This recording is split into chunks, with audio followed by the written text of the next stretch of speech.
올해의 비전을 스마트 사회 디자이너라고 네. 세우셨다고 하는데 어떤 내용인가요? 여태까지는 우리가 산업사회로부터 이제 정보사회로 큰 패러다임 변화가 있었는데, 이제 제가 3년 전 정도에서 미리 제가 미래 예측에 대한 준비를 우리가 많이 하고, 이제 우리 원의 기능도 좀 더 이 기술을 기반으로 해서 미래의 여러 가지 사회 요구나 변화를 어떻게 미리 준비를 해 나가느냐.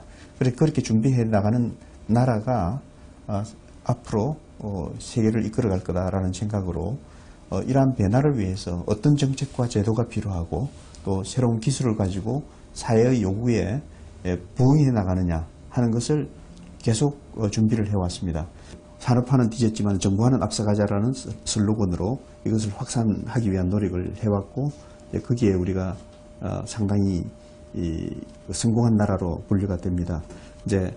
그러나 이제 이 컴퓨팅 파워의 어떤 변화를 보면 지금은 개인마다 움직이면서 컴퓨터를 쓸 수 있는 그러한 형태로 변화가 오기 시작했죠. 그게 이제 컴퓨팅 파워가 개인들에게 이미 언제 어디서나 쓸 수 있는 환경으로 가버렸단 말이죠. 네. 그게 이제 결국 저는 스마트 시대를 열어가는 새로운 패러다임의 변화다. 요약을 하면 네. 이 스마트 기술을 기반으로 해서 인간 중심의 가치, 또 인본주의 가치, 이러한 가치를 실현하는데 이 기술이 활용되기 시작합니다.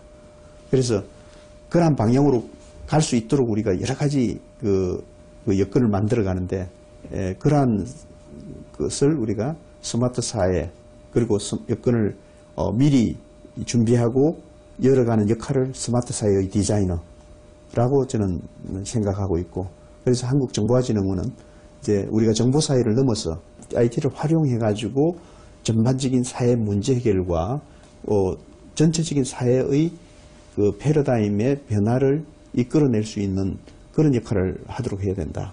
스마트 시대를 열어가는 하나의 중심 기관으로서 새로운 여러 가지 준비를 하고 있고, 많은 부분이 지금 또 그 역할에서 성공적으로 추진이 되고 있다고 이렇게 봐집니다. 네.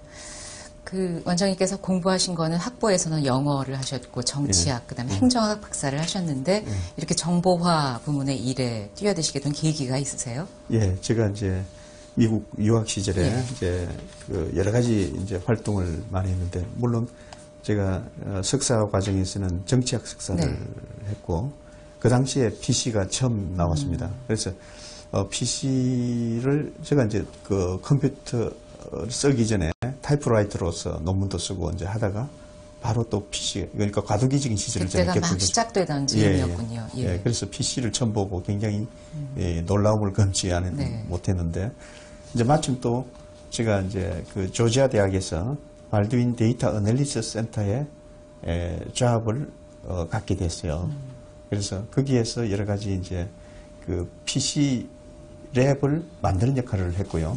이제 거기서 이제 메인프레임을 연결해서 PC 통신이라는 걸 통해서 여러 가지 대형 데이터를 분석하고 또 이것을 통해서 리서치를 할 수 있는 이제 그러한 방법론이나 분석, 그런 역할을 하면서 상당히 이제 IT 자체가 사회 변화를 주도하는 시대가 곧 올 것 같다라는 제가 생각을 가지고 있었고, 그 분야를 행정학 분야 중에서 이것을 주로 하는 이제 정책이 필요할 것이다.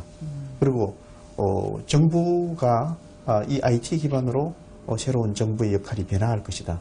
그렇게 해서 제가 생각한 것이 이 정보정책이라는 분야, 그 다음에 전자정부라는 분야, 그 분야를 이제 한국에 와서 책으로 출판을 하게 되고, 한국에 와서 처음으로 초고속 시범사업에 제가 초대 위원장으로 하면서 우리나라 초고속 시범사업을 직접 테스트베드로 초중고등학교나 공공기관이나 공단이나 이런 데 연결해서 상용화시키는 그런 중심 역할을 또 할 수 있었습니다.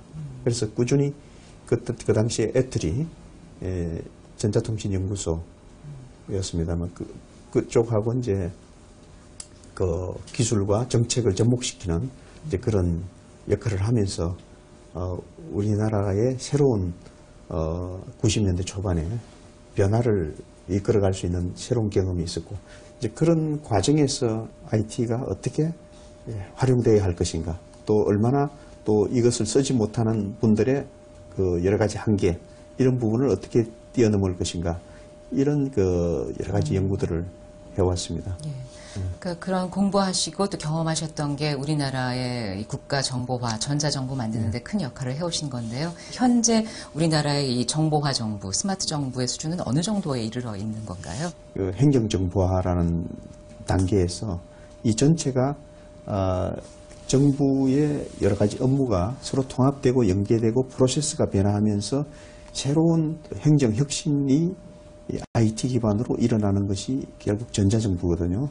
실질적으로 행정 프로세스가 국민 서비스 입장으로 어떻게 이것을 그 국민 눈높이에서 서비스를 가져갈 것인가 하는데 그 초점을 맞추어서 진행을 했습니다. 예를 들면 우리가 연말정산을 해보셨죠. 연말정산이 아마 전자정부 이전과 이후가 엄청나게 차이가 날 겁니다. 그래서 그 정도로 그때는 한 일주일 이상 그 여러 가지 자료를 모아서 입력하고 우리가 했는데, 그거는 지금은 그 개인이 하는 일이 거의 없어졌거든요. 네. 이 스마트 기술에 기반한 언제 어디서나 장소에 관계없이, 시간에 관계없이 서로 협업하고 창조적인 일을 할 수 있는 그런 여건을 만들어가는 것입니다. 그것이